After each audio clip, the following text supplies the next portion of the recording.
68th time in world history, the Grunge Bible podcast is going out into the world. This is episode number 68. My name is Chris Salona. I am joined by Ethan Shalloway once again. How are you today, Ethan? How are we doing? I'm doing well, Chris. I have my Americano. I ran out of filters this morning, so I went to the espresso machine, pulled a shot, put some hot water, got myself an Americano. It's not bad. It's giving me some energy, get me all jacked up. Totally. Get me hydrated. That's what we need on a day like today, because I'm going to be honest. Everything ebbs and flows, and we don't pull any punches here, and we don't try to give off the notion that we're on all the time. I mean, we don't miss, but we're not on all the time.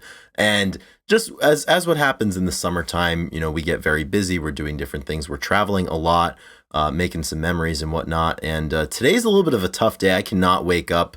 I'm still in shambles. The vibe is in shambles from this past weekend. I was very busy, so we're sitting down on Thursday, July 7th to record, and I'm still in the recovery process from the long weekend that we had here in the United States. It's a big weekend for everybody, yeah. If there's one thing that you can guarantee you're going to get from us, it's just brutal honesty. Yeah. For some reason, we love to tell you when we don't want to be doing how horribly this. We're feeling and how little we want to do this. But you know what, Ethan? Fuck it. You know why?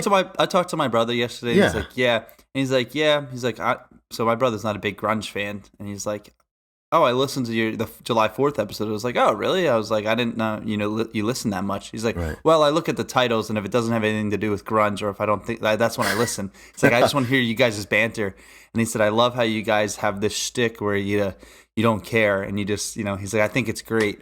And I was like, yeah, I mean, we've been doing it for a while. He's like, yeah, you say that you have all these followers, so it's got to be working. So, yeah, exactly. And it comes down to this, Ethan. Yeah, this is why we do it. And it comes down to this tenet right here. If you can't handle us at our worst, you don't deserve us at our best. If you can't handle us at our gigaton or backspacer, you don't deserve us at our verses or 10. You just don't. So amen to that. That's just kind of the way it goes. We're struggling a little bit, but it's okay because the beat rolls on, as they say.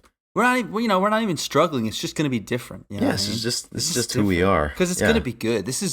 We always do this. We always think that we have no idea what we're doing, and then we knock out a home run. So I'm excited for this podcast. I think we got some great topics, and there's no doubt in my mind that we are going to go past the time that we thought we were going to do, probably. Absolutely. That seems to be the trend as usual. But yeah, here we are once again. It's good. It's about Thursday morning. Is it Thursday? Thursday, like 10 indeed. o'clock here. So that's why we're drinking the coffee and getting this thing rolling. So, all right, check-in's done. So, I mean, I guess we have some people to thank. We do have some people to thank. And once again, we do have a new individual to thank. And we received this, I believe, hot off the heels of the 4th of July episode. And we have a new top-level patron, Ethan. And their name, they would like to be known to the world as Shoe the Shoeless. And this comes from a famous outburst that... at a Pearl Jam show, I think in 93, everybody starts throwing shoes at Eddie Vedder on stage, and he's like, fuck this, Shoe the Shoeless, whatever, throwing shoes back into the crowd. And he said a quote that this new top-level patron dictated on forth to us. And during that outburst, Eddie Vedder said, quote, "Your dirt is my fucking food." And I love that mentality. I mean, that's really what comes down to it. People try to give you things that they think might bury you. That? And it just feeds you. Eddie said that. Your dirt is my fucking food. Damn. I like that a lot. That's a good mentality to have. Sometimes the world throws things at you that they think you might not appreciate and they think you might not get down with, but we just feed off of that. This negative energy, man, it just makes us stronger. Yeah, I guess that's the best way to put it. I was like, I'm trying to figure out what that makes me feel. But you're right. When people throw dirt at you, it fuels you. Your dirt is my food. Yeah, it kind of fueled that shit. Oh yeah, that's pretty good. Making sense now. I'm really happy about that. So thank you, Shoe the Shoeless, for supporting the cause here as we roll on. Also, quick editorial note that I forgot to mention at the top of the episode. This is number 68, episode 68, and it just so happens that my all-time favorite ice hockey player wore number 68 for his entire career. So I would like to dedicate my portion of this episode to the great Jaromir Jagr from the Czech Republic. He's very, very important. He had a nice mullet. I think he might have liked grunge music, hopefully. And yeah, it's just really good. I mean, he's like the fourth leading scorer in National Hockey League history. He's still playing, even though he's like 51. He plays overseas now, and that's pretty grunge. If you think about it. That's grungy as fuck. Yeah, it's one of those sports that you can have a late career like that and still be effective and impactful. Yeah, I think because a lot of times you can play using intelligence, and the intelligence can kind of make up for your loss of speed or whatnot. I mean, there's some sports, javelin throwing, hammer throwing, you probably can't do that, but who knows? Someone's got to find out. But anyways, so I needed to get that out into the world. So now that I've done that, I can continue on and thank the remaining individuals. Yeah, go for it. Yeah, we need to go for this. So Shoe the Shoeless joins this list of esteemed people who help to make this possible week in and week out. Whether or not we're feeling energized about it or not, they are with us. They support us at our Gigaton and at our 10, and we're appreciative for that.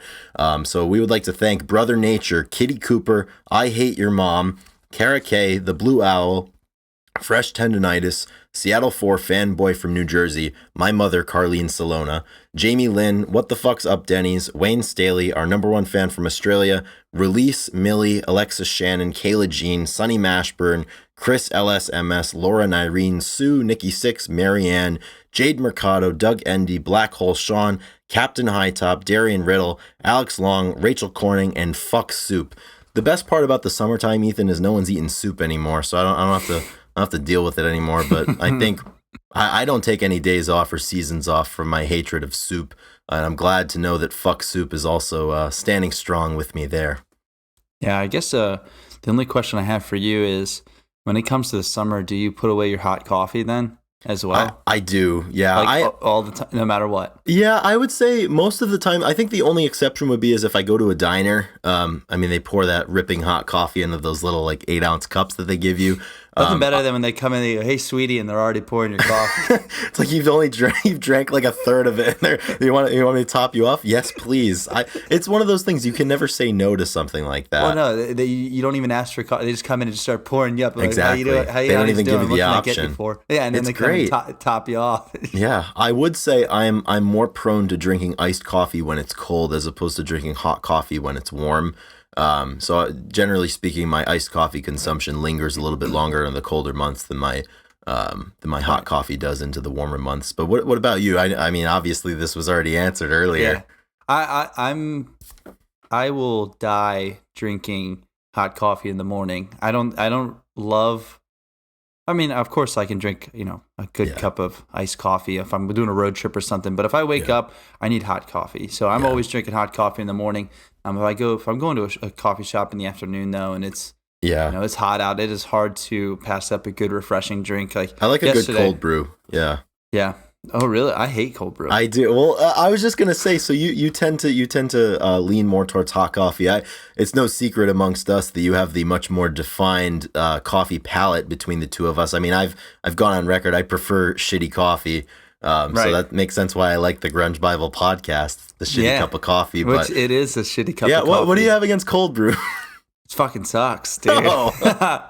So for me, unbelievable. I think it pulls out. It just has this weird, dead flavor aftertaste to me, and a lot. Okay, so there's iced coffee and then there's cold brew. Cold brew is made. It basically sits in overnight for 24 hours, in cold water, and then you can like iced coffee, you brew hot water over a bed of ice, and it pulls out flavors differently. So I like having that, or I make an espresso and put it in ice, something like that, and I think you get better flavors with you get better flavors extracted with hot water, and the cold water, it's for sweeter coffee, but I don't think I just don't but cold brew is really good for making cocktails, like mocktails and stuff. Yeah, so totally. You can, you can make some really good drinks with cold brew. So that's a good purpose. I mean, you can do that with iced coffee too, but for some reason, cold brew does a good job of mixing with liqueur and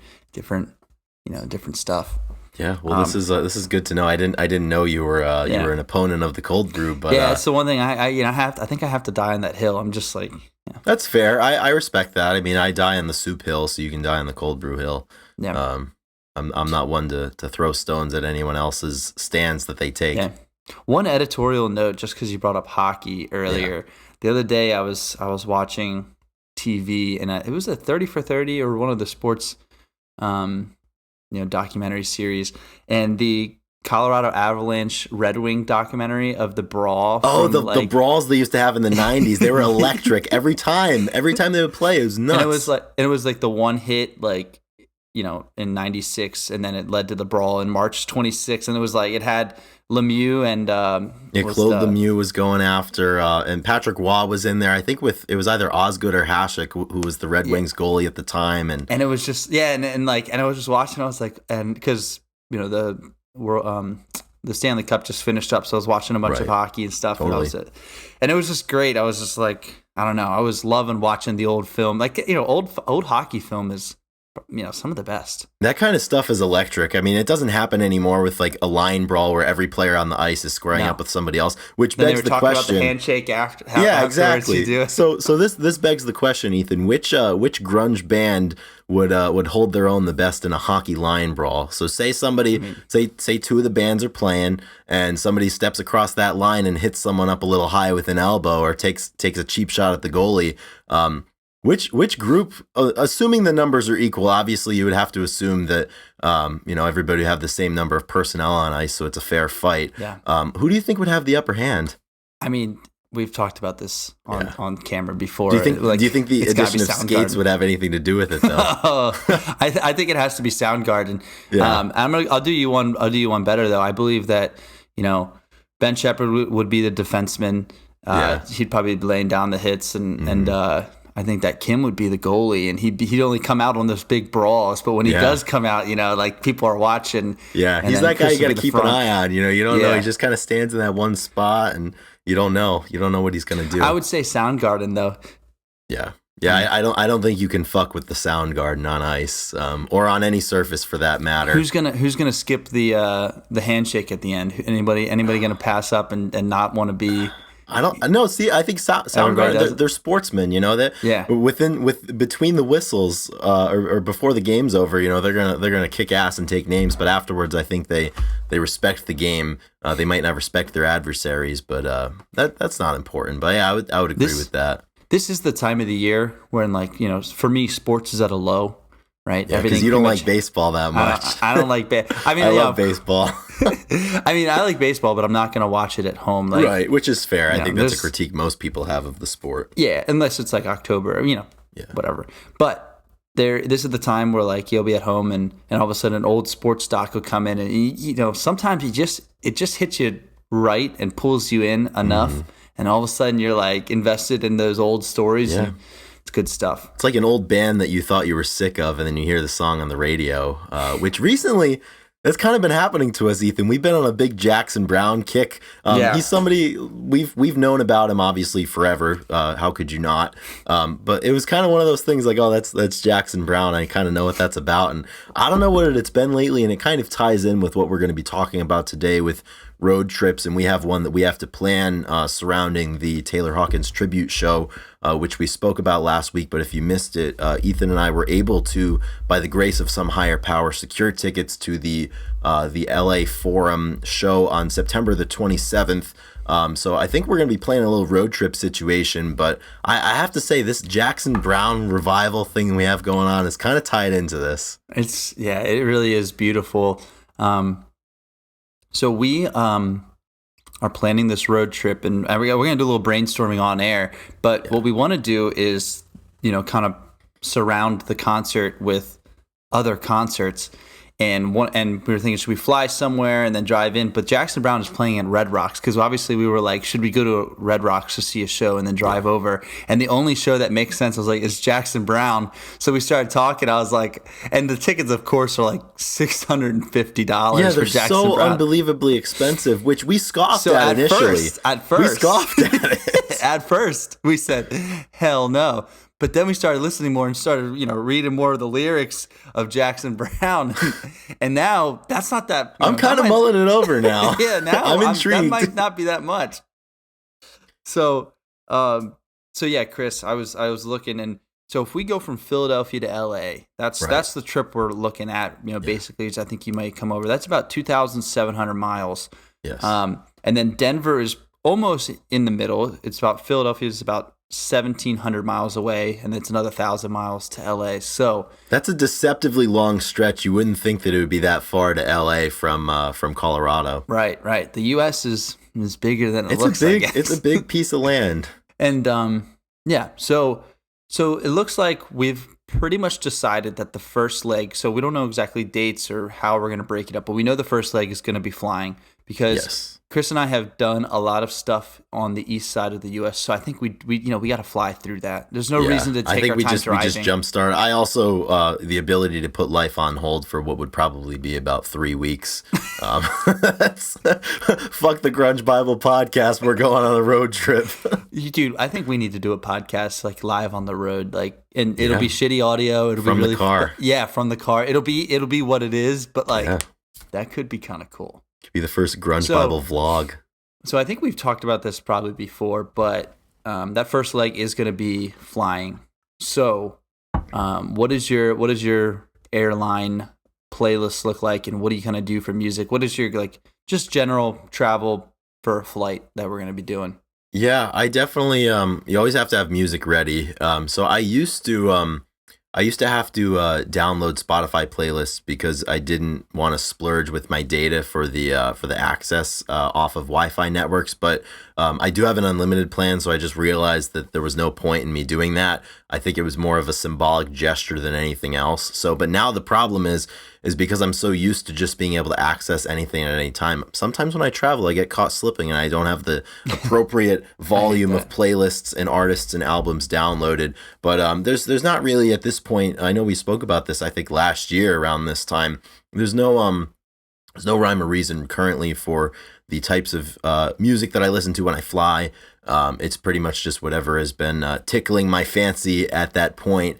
But I have to say, if it's a road trip, I think it's a totally different ball game. Mm-hmm. There is a road trip music is its own genre, in my opinion, and there's a lot of songs that I could get away with hopping on a plane and listening to, but they might not cut it when the rubber meets the road and you're riding down that highway. So, what about you?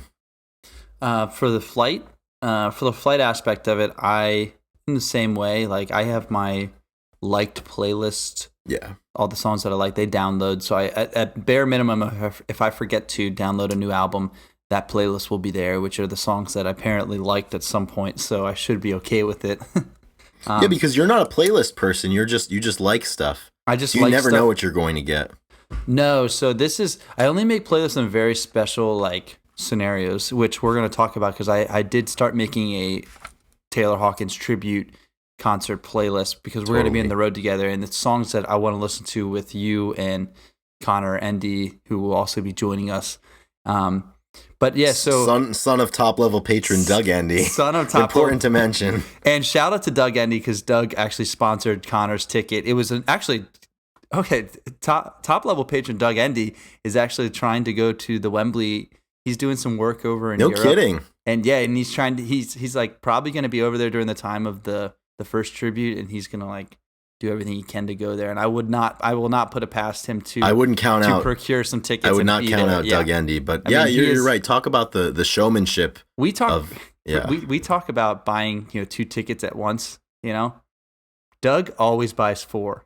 We'll get texts all the time, be like, hey, I have 4 tickets to the Foo Fighters. That was the first few times I saw them. That was basically how it happened. He's like, I have 4 tickets. Do you want to go? And then he's like, I have 4 tickets to Lumineers. I can't go. I bought them a year ago, and you can't resell them. And that's how this show is too. I don't think you can you basically. I think it's through verified fan transfer where you can't mark them up at all, which I think is really good because if people missed out and if by circumstance someone can't make it, it would suck for people to have to pay $3,000, $4,000, $5,000 to go to this fucking thing. That's not in the spirit of what it's about. I don't think that's in the spirit of what any show is about. So I'm glad that there's some sort of check and balance on that. Yeah.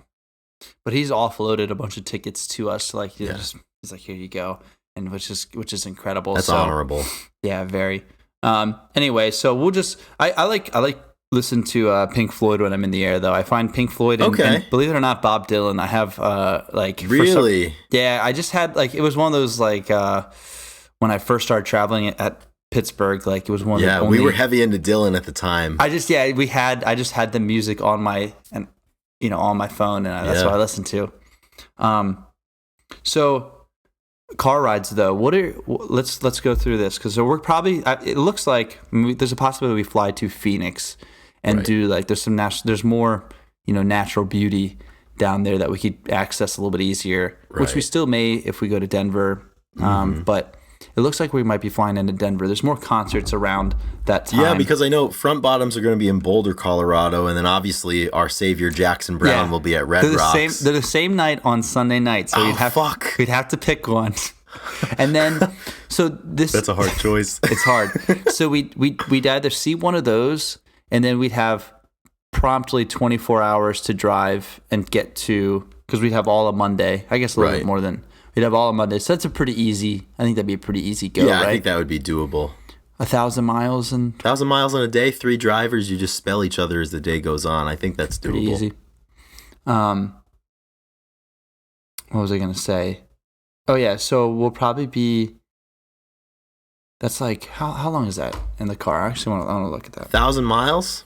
I mean, that's a considerable amount of time. I mean, that's I'd say 1,000 miles is probably 16 or 17 hours if I were to say 15 hours. 15 hours. Yep. My road compass is not broken after all these years. I've been on the road, but yeah, I mean, we definitely have the options because I'm not very concerned. So as we were talking about earlier, we want to go to the show on Tuesday night, the tribute concert, enjoy that. And then hopefully later in that week, last couple of days of September, we want to bookend another show in Los Angeles. And I know Petey's opening for Manchester Orchestra on Friday, which I think is the 30th of September. But also, it'd be cool. It'd be cool to find like a small LA show. You know what I'm talking about? Yeah, maybe we just find a venue that people like. I always like going to specific venues. Yeah, like venues where there's always music. So we just find a venue that's like pretty trusted. So we're doing this live brainstorm so that if you guys have good suggestions, if you know anything around the end of September, or if you live in any of these areas and you have some suggestions, or meet up at a show or something like that. I mean, that's we're really done open. It before. We'll do it again. We are really open for anything, and this will be this Grunge Bible on the road, which is kind of cool. It's important. So Chris, what is your, like, when you start a road trip, how do you go about a road trip? And I can go first if you want, so you kind of set up like. Yeah, I definitely think we have the same strategy when it comes to starting it. You gotta start driving. If you have a long way to go, you have to start driving before the sun comes up. Yeah. Because as we like to say, those are free hours. Those hours don't mean anything. They don't impact your level of awakeness or your energy levels because you're excited. But I don't like to get up. I'm not making breakfast before I leave. If I'm leaving at 4 or 5 in the morning, I'll grab a cold brew coffee, Ethan, and I'll hit the road. And usually it's one of the two things. You either have to drive until you're hungry, or you drive until someone has to pee. So I try to strategically dehydrate myself enough. You drive until the gas is gone, dude. Exactly. Well, that's the thing, because there have been times I've been a little bit of a novice, and I've tried to be very well hydrated because I like being hydrated. It's not easy, obviously. I'd like to see you try if you think it's easy, but the problem is when you're well hydrated, you have to stop often, and that ruins the momentum. You got to stop the music. You got to get out. It's going to be sweaty outside. It's a whole mess. It's a big old mess. So, strategic dehydration is my name of the game, and the coffee obviously helps with that a little bit. Yeah, that's usually how I kind of get things going. The music is a must. I'm not a driving and podcast listening person. I don't like to do that. Really? Sometimes I've taken a couple of road trips, and my co-pilots have enjoyed podcasts while driving, so I've engaged in it. It's fine, but I like music sometimes. And then back before I had the ability to hook up a phone, and before I had a good CD collection, sometimes driving in the summertime across the United States, I would try to find a broadcast of a random baseball game that's going on. That's saved my butt a couple of times. You just check in and see how the Chicago White Sox are doing or something, Yeah, that's probably the best chance you have to get me to listen to some baseball, I love that. Oh, it's good. The open road, and it's nice to check in on what the local sporting events on the road is tough to beat. I think. Yeah, Listening I to enjoy the it. radio. Like I love listening to baseball on the radio. I think I like it. I might like it more than I like watching it on television. Yeah. I mean, that makes sense to me. Yeah. I would say, you have It's the so radio much- going on a it nice has the cold right beer, but pace. you can't do that while you're driving, obviously. So You can in Mississippi. It's illegal. is it? Yeah. You can't be over the limit, but you're allowed to drink and You can drive. you can have a road sody in Mississippi? You can have that first beer. No shit. You can have that That first beer. sounds wholly irresponsible. Well, I mean, as long as you're not over the limit, That's if you're over the limit, that's why they made the limit, But I don't know. I'm just I saying. don't know. I was told that once because we were driving through Mississippi and someone's like, "All right." Well, was your source for this reliable? It was Jacob. Yeah, it's pretty reliable. I don't know. Hopefully, I might have to look into this. Yeah, we'll fact check it at the end. But Yeah, we're gonna have to. on my best days when I've done the drive from Birmingham to Pennsylvania in one day, one go, which is as the crow flies, 12, 13 hours, but with stops and everything, it's going to be 14. Totally. And I've done it in one day, and to do that, you need proper preparation. So at my best, I go to bed and I have a cooler packed with drinks. Yeah. I'll make my bed. Usually like if I can tidy the kitchen and stuff, like I feel really good getting up and going. So, and I'll try to have like I'll buy a Red Bull the night before. I'll fill the gas. You got to have a full tank in the night before. Like You can't be stopping. When I leave my driveway, I want to hit 200 miles without before you get out of that car. That's the thing. You have to set yourself up in a position where the only thing you have to do in the morning is turn that key in the ignition. Yep. I even exactly. Even I'll almost do everything I can to pre-make my coffee, get it all set up. Maybe I'll even, if I'll get a breakfast sandwich set up so I don't need to do anything in the morning, or a smoothie. A smoothie is what I do. Smoothie's very good. I'll make the smoothie, so all you gotta do is press it down and go. Mm-hmm. So then I get my smoothie, my coffee, full tank of gas, half pack of cigarettes, and we're good. And some sunglasses. And some sunglasses, yeah. Oh yeah. And then 5 o'clock is usually 5 o'clock is the perfect time to leave, I think. Yeah, I the would earlier say so. the better, but it can be earlier, but I think I try to leave by 5. Yeah, then you gotta be leaving the driveway at 5.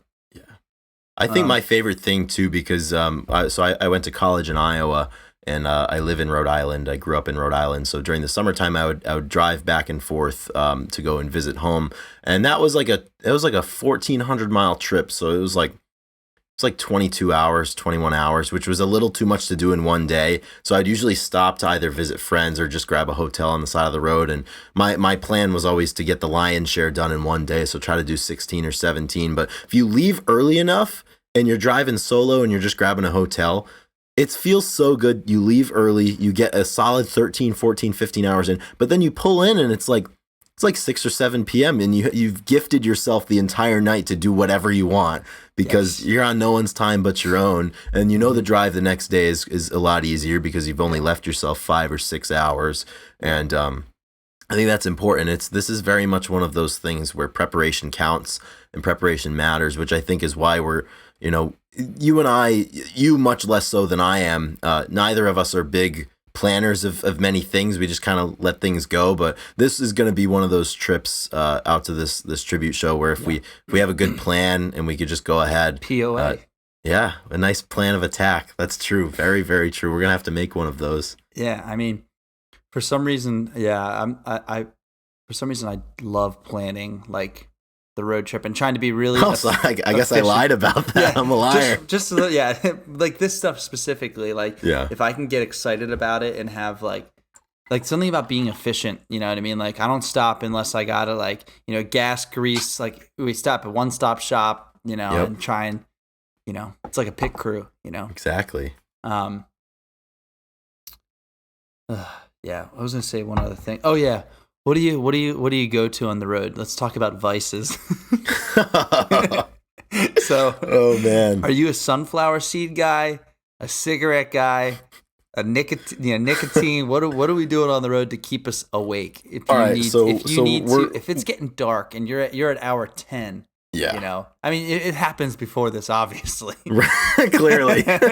Maybe the first thing you do when you get in there is light up that dart. No? So, yeah, I love to explain my strategy here. So, generally speaking, I don't really try to eat sweets normally. I don't drink soda normally. But on the road trip, sometimes I'll help myself to like a Coke Zero or something. That helps. I'll also indulge here and there in like a candy bar. You know, I think you have to have some of those. But in terms of the big guns, when the coffee's not doing it, I don't smoke cigarettes.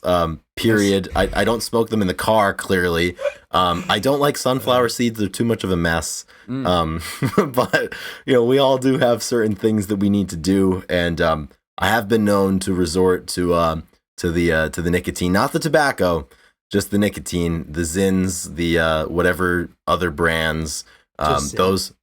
Just Zyn, yeah. Those have been helpful. So I think that's where I am. That strategy and what I've used for that has progressed over time thanks to different breakthroughs in science, such as Zyn.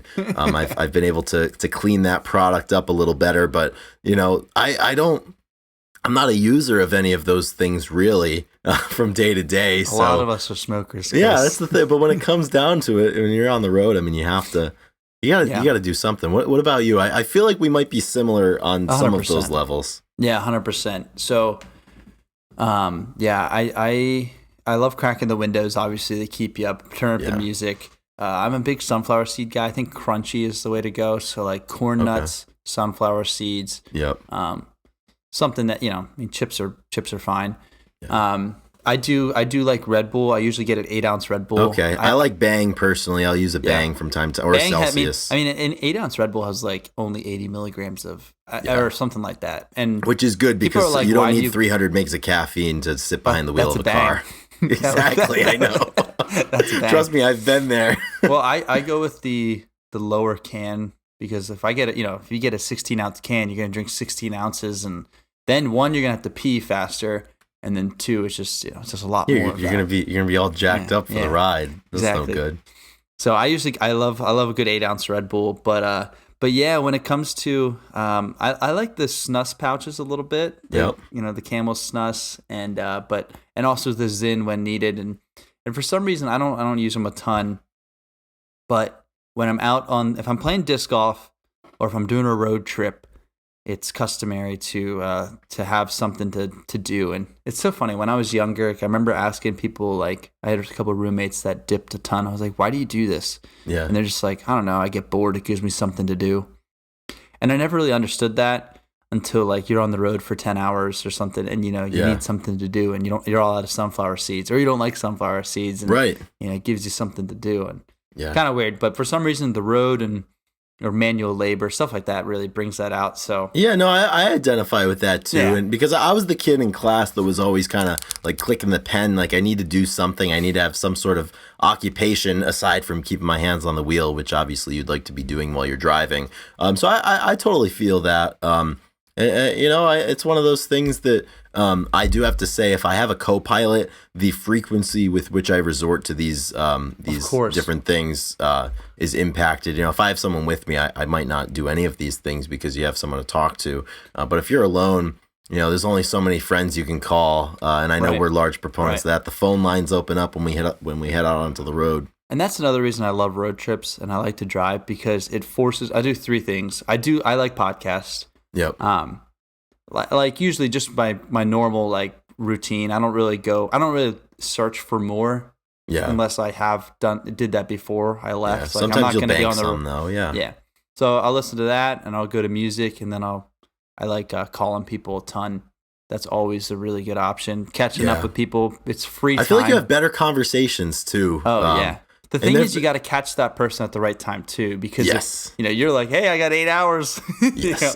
Yeah. Like I have 3 minutes. But the nice part is you can be like, call me back. Like call me back in 6 hours. I'll still be here. There's no excuses. I'm driving for the next 3 days.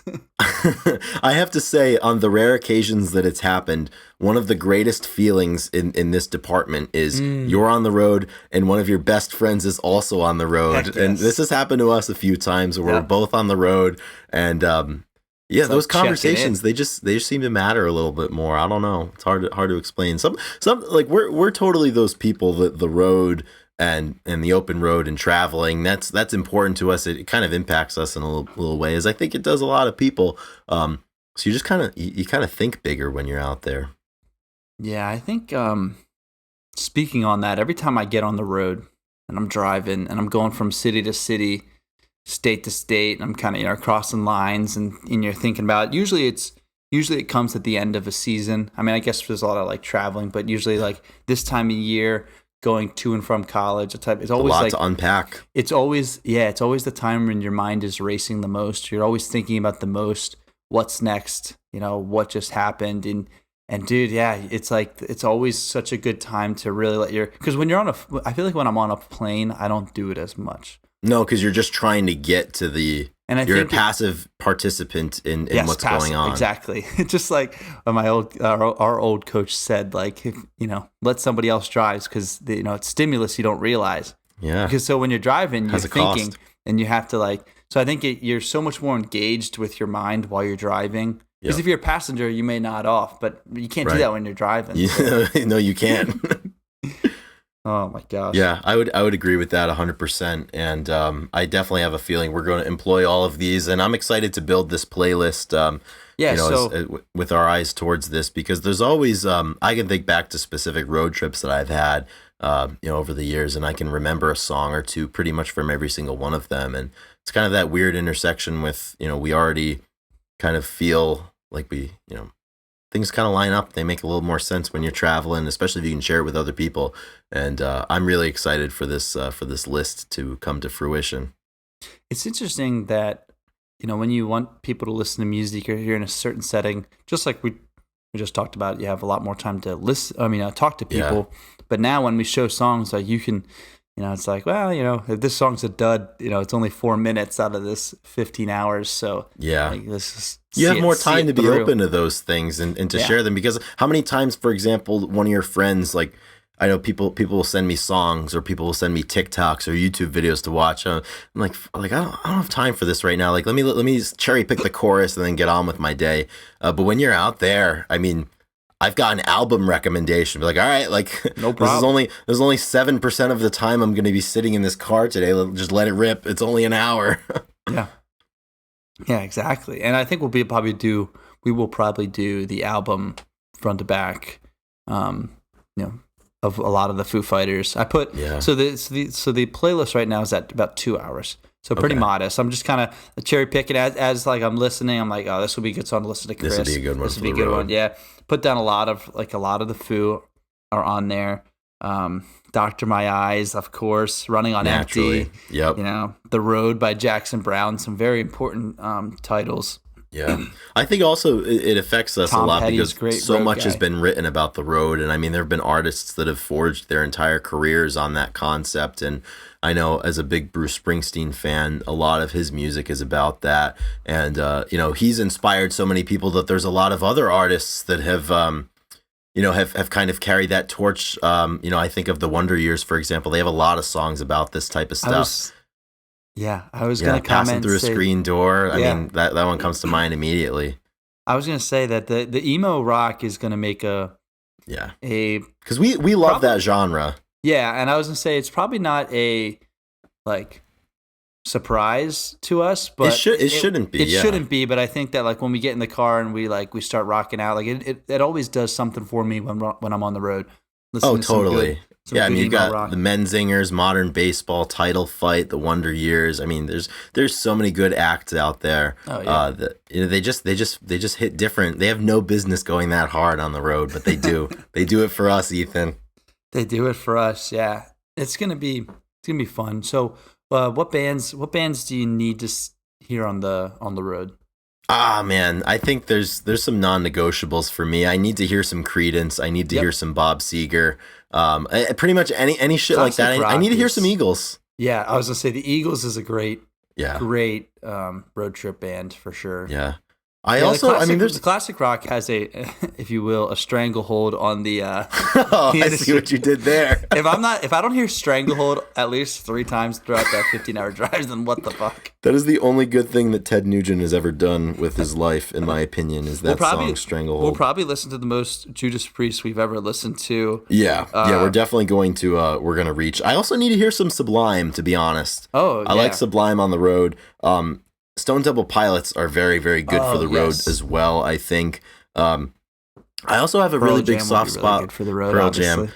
I have a soft spot for Dookie, the Green Bay, not Green Bay, the Green Day album. I think that one sounds great on the road. Longview, for example, when you're ripping down the highway. I mean, no surprise, a lot of these songs have the common, they're high tempo, and they kind of make sense out there. But I really get fired up over stuff like this. Steely Dan definitely needs to be out there. Dude, a lot of Are we gonna do the Dead? Are we gonna get into some jam bands? Now this is important because I think we might have to. At the very least, I think we have to do the American Beauty album or a the live Working show. Man's Dead. Yeah. I think there's. I mean, for like if we do a live show, we'll have like 2 hours left at the end of it. Yeah, exactly. We'll be speaking in tongues by the end of it, having been impacted by the Grateful Dead. I think we have to, and maybe that's the proper venue for us to get into it, the proper setting. Cruising through the American Southwest. I'm totally in. The question is, we've discussed this on air too. Are we going to go the Dead, Fish?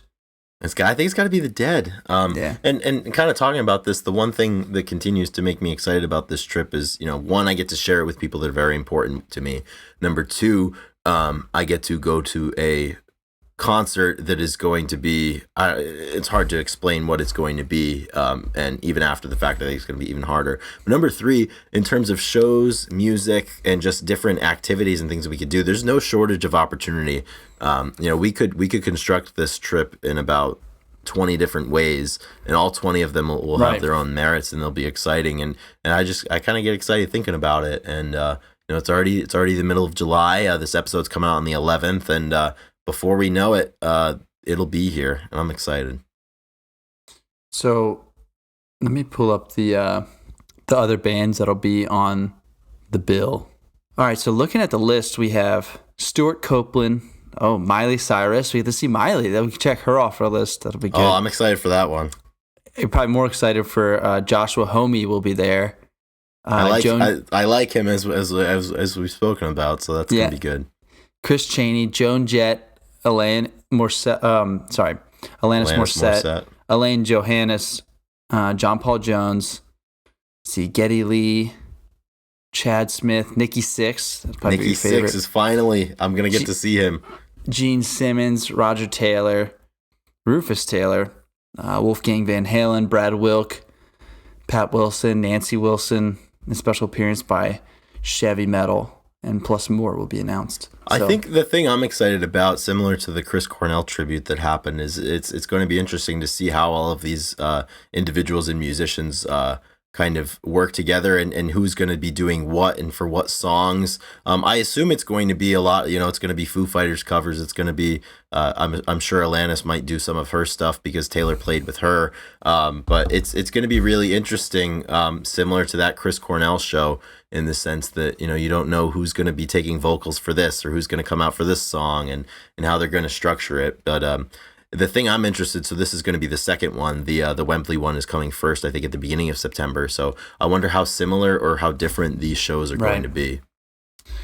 Yeah, I was wondering that too. I mean, it's about 3 weeks difference. Yeah, I think it's about 3 weeks apart. I think the 4th and the 27th, if I remember correctly. Yeah, so, I think the 3rd, and there is going to be some overlap with who will be at what. But I know there's some that are specific to the Los Angeles show, just as there are some that are specific to the London show. So it's going to be really interesting to see. And I think that'll play a big role in the nights. Is like one is in LA, and one's in London. So they're going to have a totally different feel, and I'm sure the people will be emotional in different ways because of it, which will be pretty cool. Yeah, I agree. And we'll be smack dab in the middle of a very, very important road trip and journey together and amongst friends. And I'm really, really looking forward to that. So Can't wait to build out this playlist, get these itineraries set up, hopefully buy some concert tickets for before and after, and just let it rip. That's going to be the hardest decision, is when do we want to front load the trip and finish with the Foo Fighters, or do we want to put the Foo Fighters in the minute, hang out there a little bit afterwards, kind of soak it in, or we want to start with it. I like the build up. Like, I definitely want to like do something before. Yeah, I think so too. Let's just do both. Fuck it. And then we're clearly, once we decide to come home, we're just flying straight home, and there's no road trip on the way back. No, I want the anticipation, not the there will the be dread of no driving of motor vehicles back east across thousands of miles of the United States of America. Not this time. Not this time. No way. Well, I'm looking forward to that. And as we move closer and closer to the end of this episode, I have one very important announcement, and it pains me to say that I think this may be one of the final Jerry Cantrell Brighton Tour check-ins that we have. So we're recording this on the 7th of July, and as it stands, there are 3 shows left on the Brighton Tour. July 7th, by the time this comes out, that'll be in the past, but London, they're playing London, and then the 10th and 11th of July, and the 11th is the release date of this episode, back-to-back nights in Tel Aviv.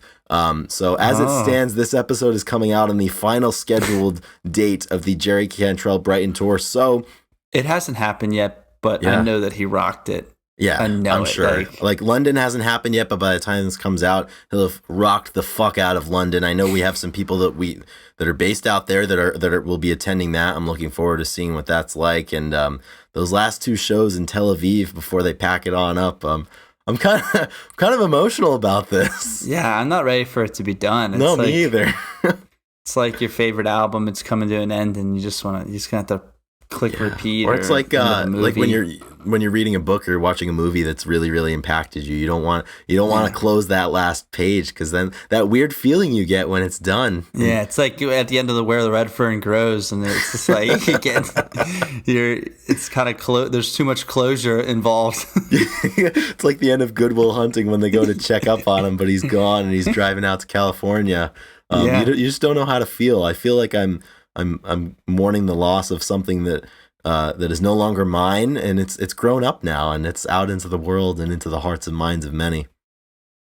Hopefully Jerry's going to come back and tour. I hope so. With maybe another album at some point. I need something. This can't be the end. I'm sure another Jerry Cantrell solo album will be coming, but there is the Alice tour later this summer, and I'm looking forward to. They have a date in October near me, and I'm looking forward to hopefully 1, attending that, and 2, doing a Grunge Bible sort of scenario there, and get the Northeast contingent over to Mansfield, Massachusetts for that, hoping for that. But Ethan, it's been a pleasure following the Brighton tour with you.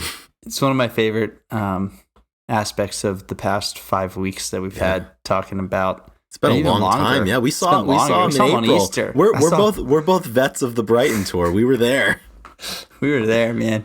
Almost wasn't. He almost was sniffed out by the COVID, but he prevailed some nights. Sometimes that's what you have to do. So once again, it's been a pleasure doing that. And as we get ready to close this episode, if you're still with us, thank you for checking in today, and at any other points that you have. We hope you'll stay with us. By now, you know all of the avenues through which you can support us. And additionally, we would like to thank our producer, Drew McFadden, for his work on this episode. I know last week I fucked up with my audio, but Drew, the wizard that he is, was able to get the episode done anyways and out into the world. So thank you, Drew. And fuck you. Just got to roll with those punches. Yeah. Yeah. Yeah, Drew can fuck off, as we like to say. But yeah, thanks again for listening. That means as much as anything to us, I mean, the support is really what we strive on, It's all we have. It's really all we have. We don't have much. So last part, we have the songs of the week. Song of the week. I can go first. I would like you to go first. Mine's kind of random. Okay. Like I just get a little anecdote, music experience I had in the beginning of this week. It was late, and I went to watch something on TV, but it was too late to start a movie, which made me mad. Oh, yeah. And I really didn't have the energy to pay attention to much of a TV show either. So I had to go to YouTube, and I was, I looked up. Usually I go to like watch some disc golf or, something with music, and something I came up where Steve-O and Mike Tyson podcast.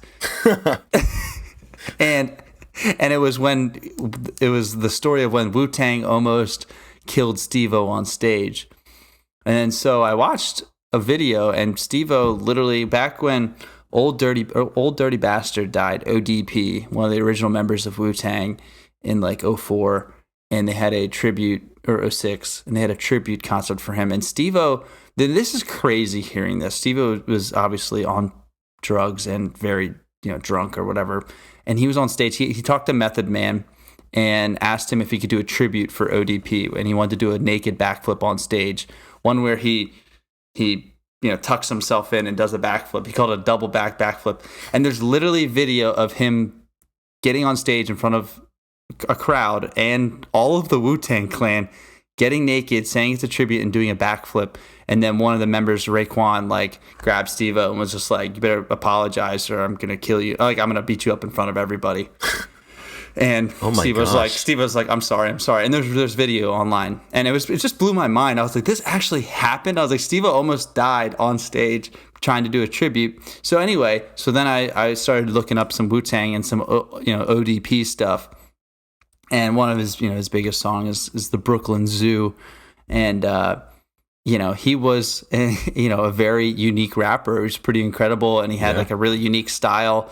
So my song is Brooklyn Zoo by ODP, Old Dirty Bastard of the Wu-Tang Clan. And it's just a good 90s, 90s rap. Just, it's just great. And the story that went along with it, like I said, it just blew my mind that this stuff happened. It sounds like a very profound experience that you've had, because I'm completely unable to relate to it right now. I was just laying on the couch and I was like, no shit. It's like no fucking way. But then like all of a sudden, so then I got into some more of the 90s hip hop, and I was like watching a bunch of old videos. So that was kind of cool. Like I kind of entered into something I haven't been in a while. Definitely. I love 90s hip hop. So it was pretty sweet. Oh, yeah, exactly. But it's so cool to see just how grunge interacts, like, and how people obviously do stuff like, rap and hip hop are even more connected, and that scene and the coasts, the East and West Coast hip hop scenes and stuff. So I got into that for a little bit, and it was pretty good. It was a good rabbit hole for. Luckily, I didn't get, I wasn't up till 3 a.m. or anything like that. I would have had to rescue you. Yeah. So luckily, it wasn't that bad, but it was like. It was pretty fun. So you're up. I am up, and Ethan, I'm very I appreciate that anecdote right there, that soliloquy, but I'm surprised at your Song of the Week selection, and I wanted you to go first because I didn't want to steal your Song of the Week from you. Yeah, did you think that it was going to be from our new Lord and Savior? I thought it was either going to be Dr. My Eyes or Running on Empty by Jackson Browne, and it's hard for me to pick between those two. I am we can do both. You know what? Fuck it. We're doing both of them. Yeah, I said we can do both. Yeah, we're both going to co-sponsor Dr. My Eyes and Running on Empty by Jackson Browne. Dr. My Eyes, was I unwise to keep them open for so long? It's just, it's hard to answer. And Running on Empty, I don't know when that road turned onto the road that I'm on. And I love that line. That song, I remember we went through a phase at some point in our lives, I think maybe during college, where that was almost like a Into the Flood Again situation with us, where we used to message one another back and forth that we were running on empty whenever we were a little tired. And definitely that one strikes deeply with me right now, because I am most certainly running on empty, trying to pick up the shambles from the past events of my life recently. They've all been good, but you get tired, and you still have to do stuff. You still have to record podcasts. You still have to lift. You still have to see friends. You still have to work. You're running on empty sometimes, and just the first any verse really, but any of them. Looking out at the road rushing under my wheels, looking back at the years gone by like so many summer fields. 65, I was 17, and running up 101. I don't know where I'm running now. I'm just running on. He still is. He's such a fucking talented lyricist. And the song that he has these days, which I believe Nico originally recorded it or officially released it, but Jackson Browne went on to do one. Greg Allman recorded it. He wrote the song These Days when he was 16, and it's got the lyric that says, "Don't confront me with my failures, I have not forgotten them." Like, for someone at the age of 16 to be writing that, and there's a great interview that he did once where somebody asked him that question, like, where did that come from at 16? And he was like, well, you have to realize when I was 16, the musicians that I was listening to, I mean, I was listening to Dylan where it's like, "Don't cry, Ma, I'm only bleeding." And, for me, that wasn't an anomaly to write about things like that and to think in ways like that. And, to put pen to paper and write something like that at 16, it's mind-boggling to me. But for him to be in that space where that's just kind of where his mind was. And I mean, especially, I mean, those two, Doctor My Eyes, These Days, Run on Empty. I mean, they're all. He has a song called "The Road" that. Yeah. I don't want to. I mean, actually, I'm just gonna do it. I'm gonna read his first. I'm gonna read. It's like a poem, dude. Yeah, let's do it. And like, it's just good. So this is "The Road" by Jackson Browne. This is his first stanza. Highways and dance halls, a good song takes you far. You write about the moon and you dream about the stars. Blues in old motel rooms, girls in daddy's car. You sing about the nights and you laugh about the scars. Coffee in the morning, cocaine afternoons. You talk about the weather and you grin about the rooms. Phone calls, long distance, to tell how you've been. Forget about the losses, you exaggerate the wins. And then the chorus is, and when you stop to let them know you got it down, it's just another town along the road. And fuck, I just love it, dude. It's just poetic. It's just really good. I don't know. It's all good. It's all good. I mean, I'm thinking about the Loadout now too, which is, I mean, it's unbelievable because when that morning sun comes beating down, you're gonna wake up in your town, but we'll be scheduled to appear 1,000 miles away from here. I mean, all of these themes, they relate so heavily, I think, to everybody, but specifically, I think being in your late teens, early 20s, and trying to figure out your life and what's important to you and where's important to you. And he was. It seems like he has a cottage industry on those themes. Chris, we're gonna have a really hard decision. Yeah, and it's if we're gonna spend the money to see this man at Red Rocks, one of the all-time venues that we haven't been, that we it's on our list. Like we have to, so we can get two birds stoned at once. Yeah, and see Jackson Browne. So we didn't get one bird stoned at the same time. Two birds. Let's do it. So do we? Yeah, we might have to. We have some decisions to make, but I'm sure like in time we'll gain the perspective. Everything takes time. Yeah. Wow, I'm really glad that we had that little talk. Yeah, a little Jackson Browne detour. And we started important. and we ended with the great JB. Yeah, I'm definitely gonna be listening to him later today. Absolutely. Well, Ethan, this has been a joy to spend this last hour with you and everyone listening. I hope you feel similarly when it comes to your decision to spend the last hour with us. We hope that you join us next week for the mighty and very nice episode number 69, quite possibly the most important episode that we will ever do of this podcast. So stay tuned for that. Really excited for that one. And once again, thank you for your time. I appreciate that. It was nice of you.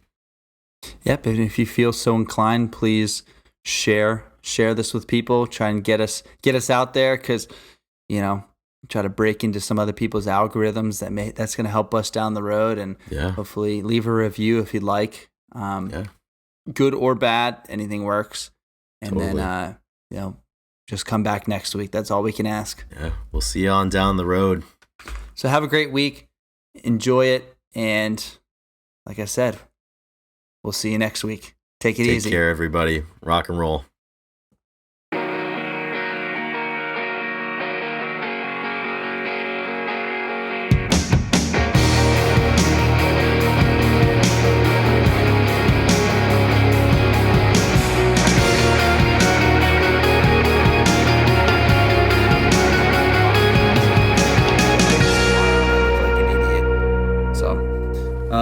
Okay, so we'll go through, obviously, check in, banter, yada yada. But I think we just talk about road trips, period. Yeah, let's just fucking do it. I think it's gonna be we have Jackson Brown on our side. Exactly. So. Nothing could be wrong. My guy doesn't make the picture. That's all right. He doesn't need to. We know that he's there. You want me to bring it in? Yeah, I guess yeah, you can bring it in. All right, I guess. I mean, let's just do it. You're right.